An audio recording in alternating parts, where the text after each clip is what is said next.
If you want an abnormal relationship, please don't stay in Singapore. There will be more violence and discrimination if the law is repealed. Singaporeans want children by husband and wife. Singaporeans do not want to bring in any diseases. What? This is Nick O from Street Talk 2.0. In today's episode, we'll be talking about something more serious than usual.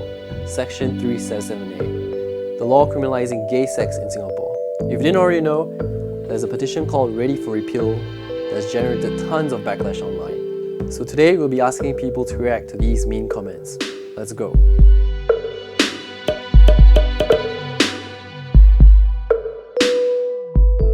This is sickening if it's legalized here in our country. I think he needs some education about people.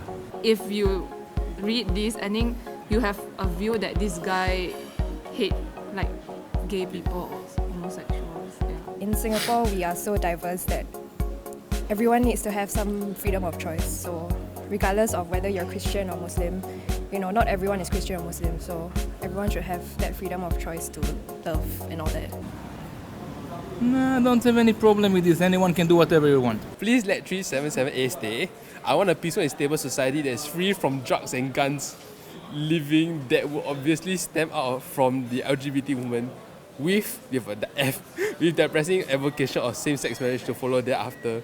No thanks to D, tidal wave from D pink dot to sweep over D literary dot to wreak uncalled havoc. Drugs and guns and LGBT. I think that's very important thing. Like everything like all these things that they say is mutually exclusive. I don't think like we should be like degrading them just because like we want to talk about an issue in Singapore that has not been talked about lah. Yes. Hi Waiter, Singaporeans are not conservative. Singaporeans want children by husband and wife. Singaporeans do not want to bring in any diseases.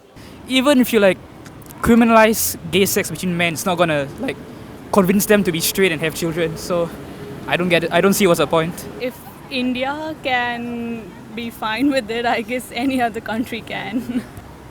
This comment, I think is very mean because of the word diseases.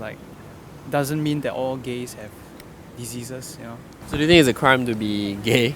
Not really. If somebody is attracted towards the same sex, then who cares? They are entitled to their own sexuality. It might conflict with our personal values because obviously I'm a person of faith, but I have gay friends, both male and female, and so I don't think it should be a crime. Everyone should have the freedom of choice. So you accept them fully? Yeah. It's a religious crime, but whether or not it's a crime here in Singapore, I think should not be also because ultimately we should choose who we want to be with ultimately Whoever makes us happy, I think that's the best for us Everyone we spoke to were all for the appeal, but there's definitely strong opposition to it. Here are two examples. In this popular video circulating around WhatsApp, the argument against the repeal focuses on the negative effects on religious bodies. Imagine if some homosexual couples want to be married in a religious institution, like a mosque or a church. Religious leaders must obey, even if homosexual unions are specifically prohibited in their religion. The confusion for children learning about sex education.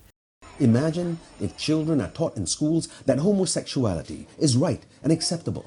No one will be allowed to call them boy or girl because they should be left to choose what they want to be. And the discrimination of people against homosexuality. If you express your views on homosexuality, you will be called a hater and a bigot. It'll be a crime to say that homosexuality is wrong. Today's holy book will become tomorrow's hate speech. In this open letter by the former NUS Law Dean to PM Lee, it brings attention to several ramifications of the repeal. This includes Pink Dot's request for more positive portrayals of LGBTQ people in our mainstream media without censorship. In response, she believes that this will revamp the morality of our nation through brainwashing.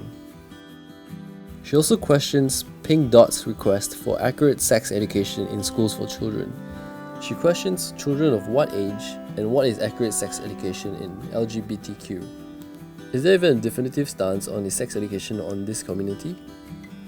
She puts forward many other points in this letter, but she hopes that we fully understand the repercussions of this proposal so that, quote unquote, that the sure foundation of our nation established by the generation before us will not be hacked.